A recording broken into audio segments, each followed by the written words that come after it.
Hi, and welcome to another episode of Be the Teacher. In this particular exercise, we'll be talking about one of our mini assignments, the script writing formatting challenge, where you are given the scenario about Bob and Marianne in the movie theater and asked to create a script. First, if you have not done so already, you should have gone to my website, Tanita James Knows, and downloaded the Bob and Marianne scenario. You may choose to use the paper version that I handed out in class. If you're at my website, all you have to do is go to Homework Central, and then you can access our class page right there. While there, you may want to watch a couple of videos. If you have not done so already, you should have watched the Be the Teacher on starting a script. That's the video that shows you how to download Celtics. If you don't have Celtics on your desktop computer, you could also be using Story-Free, but I highly recommend using one of those two software systems. It'll make formatting your script that much easier. For this particular video, I'll be using Celtics. And again, if you've watched the video, you know not to be fooled that there is a free version that you can download. The other Be the Teacher that I recommend you watch is the Be the Teacher on plot structure. That's the one that tells you how a scene works from beginning to end.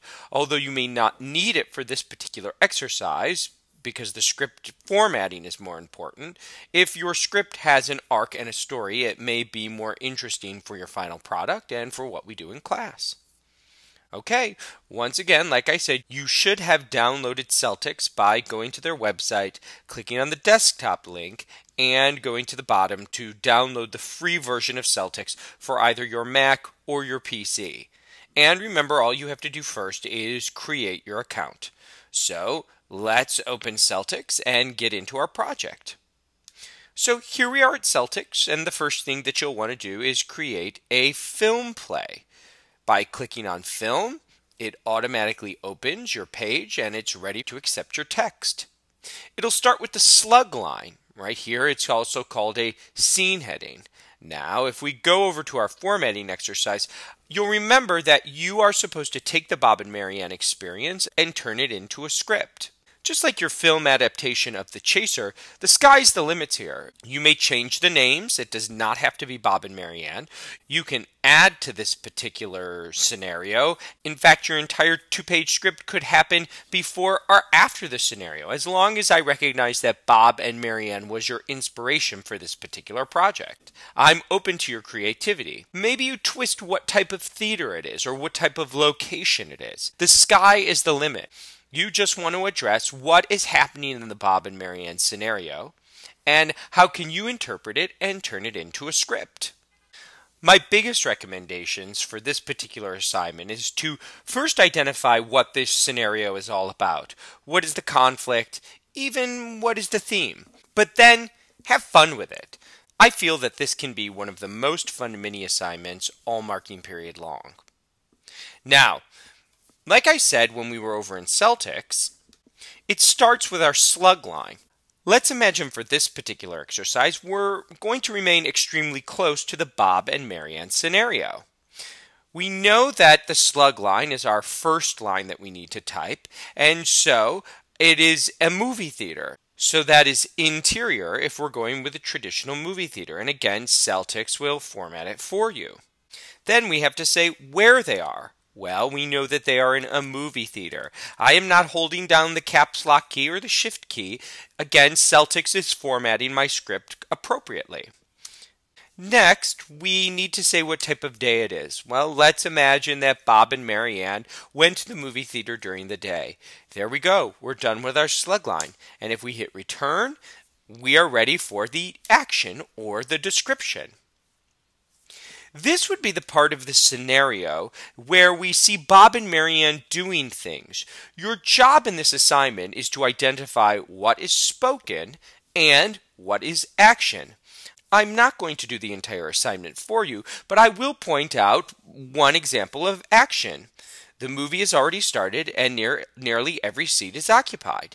That's obviously not something that's said, so if I want to, I can copy, come over to Celtics and paste. And again, the great thing about Celtics is that as I pasted, it automatically put it in the Courier 12 font, the required font for a script.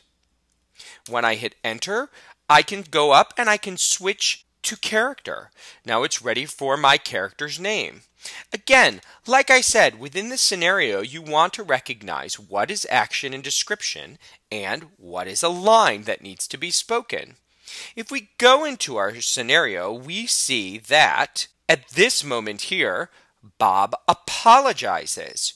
Well, that is not something that I want to put into the description because that is a line that is being said. So, over in my script with Celtics, I would put the word Bob, and then I would put, I'm so sorry. Remember, when I hit enter, it automatically puts the cursor in the place to enter the line for Bob. And if I hit enter again, you'll notice that character appeared in our drop-down menu.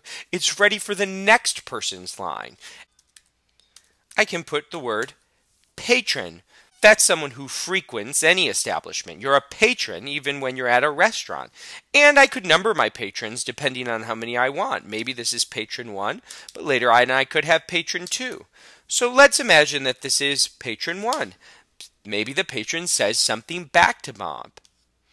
You can see in my scenario, other patrons tell Bob to shut up. Maybe that's this particular patron. Or maybe that's a line that's going to come up in a few lines. I don't know. That's up to you. And again, your job is to be as creative as possible and have fun. Or if you don't want to do that, you can just stay very close to the scenario and just make sure that your formatting is correct and you hit 2 pages. Again, your job with this assignment is to recognize the difference between action and description and dialogue. So, down here where Marianne begins to open her bag of chips, you may ask yourself, what is that? Is that action, description, or dialogue? And when a man behind Bob says something unkind, is that action or is that dialogue? That's how I'll wind up grading your particular assignment. Remember, have fun with this assignment. Be as creative as possible. And when you're done, all that's left is the title page. Come down here in Celtics to where it says title page. Put the title of your movie, Bob and Marianne, Go to the Movie. Say who the author is, Tanita James. She's the one who's been typing all this time. And you put in your contact information down here. 1234 Mockingbird Lane, New Rochelle, New York, 10801. There you go. And maybe a contact phone number because you're going to want those big movie producers to call you. Once you're done, all you have to do is print your title page and then print your script. And that's it. You'll have a perfectly formatted script. Remember, you're more than welcome to email your scripts on the day that they're due, but please show up early so that they can be printed out for you before class begins. If you have any additional questions, like I said at the beginning of this particular podcast, go to my website and watch the videos on plot structure and starting a script. So that's it. We're going to have so much fun in class reading your scripts to one another. When you're done, proofread because, as we've learned from watching these videos, the best teacher can sometimes be you. Okay? Have fun writing your scripts. That's it for today. I hope you learned how to successfully turn your Bob and Marianne scenario into a script. Thanks for tuning in, and I'll see you next time on another episode of Be the Teacher.